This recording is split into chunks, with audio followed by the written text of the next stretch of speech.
morning. Not embarrassed to show you guys this. I'm gonna stop recording myself, but just it's Sunday morning. I'm here. Well, I'll show you. I'm here with my 50.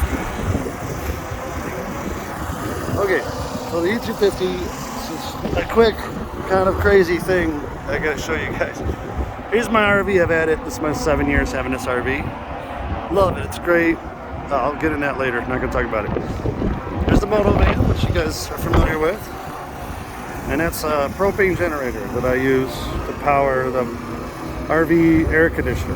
Okay, came out here for a weekend at the Circuit of the Americas, MotoGP. Big MotoGP fan. Live in Austin. It's not hard for me to be here. A lot of friends coming out and visiting, so use this as the home base. Still love the van. So, this video is about the fact that I wasn't great with these batteries on my RV. You can see my solar right there, my 200 watts. So this is what the story is about. So I knew a couple weeks ago I came out to go through the RV. I haven't used it in over a year, and go through all the subsystems and make sure everything worked. And I know these batteries are toast. They're crap. And this is what we're here to talk about, guys. So I found a bad wire. I found a bad fuse, a little 30-amp fuse that goes here for the power.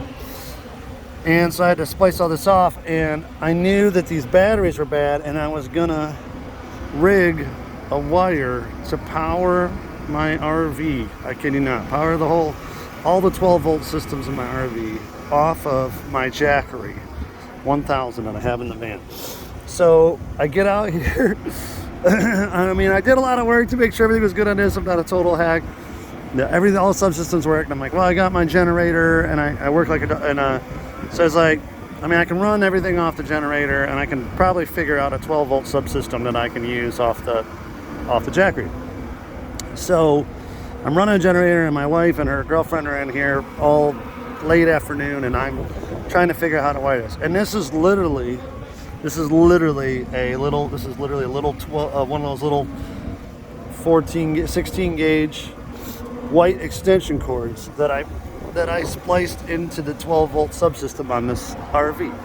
All right, I know that's janky, but I'm going to show you guys now that I learned some really awesome stuff through this experiment, which is the scale of design. You know, a lot of this stuff costs so much money, and guys, so here's our little white wire, and here's my Jackery 1000 you guys might be familiar with, and it powered the RV all last night, and it's at 86%. Okay, and what I mean when I say it powered the RV all last night, and so, oh, by the way, so what I have here is I have this 30-amp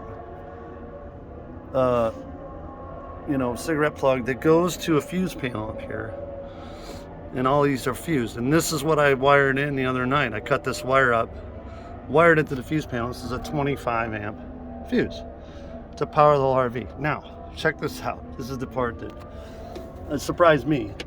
Okay, the RV right now is pulling 9 watts. Okay, this is the solar. Sun's just starting to come in. The input is 35 watts coming in, 9 watts, 86%. I had the heater on last night.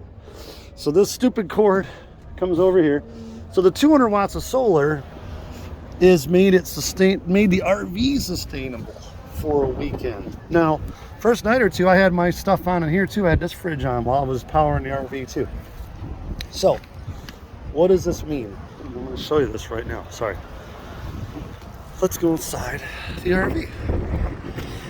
The stupid little cord. Okay, again. Starts. Not very messy. Okay, so here's the RV. It's a 24-foot bunkhouse RV. And it's a little older. It's 2001, but it's in great shape. And this is a little stateroom. And I'm going to pull this out for power. And I have a live feed for the racetrack while I'm here. Okay, subsystems. So, refrigerator. The refrigerator is propane. Refrigerator is on. Now, it needs 12 volts to power the igniter, I guess, for the propane. There's a little fan in there too, which there isn't on this one. So the 18 watts right now sitting here. Okay, water pump. because I don't have hookups at this location. This is dry camping. Sorry, I failed to mention that earlier. So the water pump, you just heard it just turn on, and water heater. Water heater is a 12-volt system. The little igniter turns on. There's an ignition board. So we got refrigerator, water pump, water heater. So here's a little, this thing, the D10 on this, people don't know how to use it, so I always leave that there. The heater is down over here, and it's got a blower. I mean, you know, blower heats the whole house. Ran the heater last night. So there's a blower motor. I don't know how big it is, but enough to blow air all over the place. And I had the fridge on in the Motovan yesterday. Sorry, I'm moving around so much. Let me get my coffee. The fridge was on inside the Motovan yesterday, and geez, sorry guys. Fridge was on in the Motovan, and the heater ran all last night. It was 68 degrees in here when I woke up in the morning, and the Jackery was at 48%. And with the solar, now I turned that fridge off because I didn't really need it on. Wasn't going to be running the heater all day, so turned the heater off. With the solar on the roof, the Jackery did get up to 100% the same day, even with this being ran off of it all day. Now what I'll do today, like I did yesterday, is if people come by, I'll pull the 25 amp fuse off that little panel I have over there, fire up my propane generator, which is all still plugged in. I can run my AC in here, and I can put the TV out there, and people can watch the race via my video pass that I have for the thing. But so scale of commodity, sorry, this is what the whole video is about. Scale of commodity, 200 watts of solar was 180 bucks. I think it's more now, 200 bucks.